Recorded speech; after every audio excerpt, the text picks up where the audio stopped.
স্বাস্থ্য অধিদপ্তরে অস্থিরতা কাটছেই না। ১ মাস ধরে চলা নানা আন্দোলনে স্থবির অধিদপ্তর।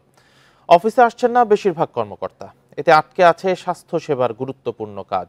দ্রুত সমাধান না হলে স্বাস্থ্য খাতে বড় সংকট সৃষ্টির শঙ্কায় বিশেষজ্ঞরা। প্রিয় নম্বর সেট করে বিকাশে সেন্ড মানি করুন ফ্রি। ২ দফা দাবিতে স্বাস্থ্য অধিদপ্তরে বিসিএস ক্যাডার অ্যাসোসিয়েশনের অবস্থান কর্মসূচি শুরু হয় জুলাইয়ে। এই আন্দোলন চলে কয়েকদিন।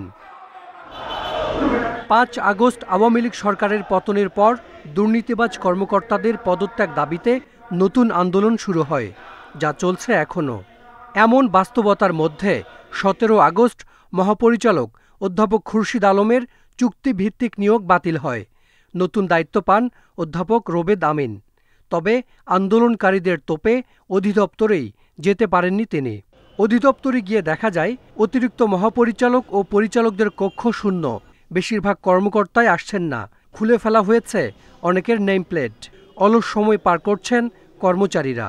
এটা যদি এইভাবে চলতে থাকে তাহলে আমাদের পশ্চাৎযাত্রা আরও ত্বরান্বিত হবে এবং আমাদের স্বাস্থ্যের অগ্রগতির ক্ষেত্রে মারাত্মক সমস্যা তৈরি হবে। এটা খুবই দ্রুত সমাধান দরকার, কারণ এই ধরনের একটি অধিদপ্তর যেটা জীবন মরণের সঙ্গে সম্পর্কিত, সেটা অচল থাকাটা অত্যন্ত অনভিপ্রেত। দেশে বাড়ছে ডেঙ্গু, আছে এমপক্সের আতঙ্কও। নতুন করে দুশ্চিন্তা তৈরি করেছে বন্যা দুর্গতদের স্বাস্থ্য ঝুঁকি। অধিদপ্তরের কাজ স্থবির হয়ে পড়ায় এসব সামাল দেয় চ্যালেঞ্জ। গত সরকারের দুর্নীতিবাজ কিছু কর্মকর্তা, তাদের অপসারণের যদি হয়ে যায়, আশা করি খুব তাড়াতাড়ি হয়ে যাবে। অলরেডি কার্যক্রম চলছে, হলেই আমরা আমাদের যে দাবি দাবাগুলো পূরণ হলে মোটামুটি আমরা যে আন্দোলন করছি ইনশাল্লাহ আন্দোলনতে সরে আসব।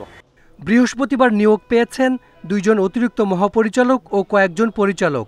আশা করা হচ্ছে গুরুত্বপূর্ণ পদে কর্মকর্তাদের যোগদানের পর কেটে যাবে সংকট। Hasan Misbah, independent news, Dhaka.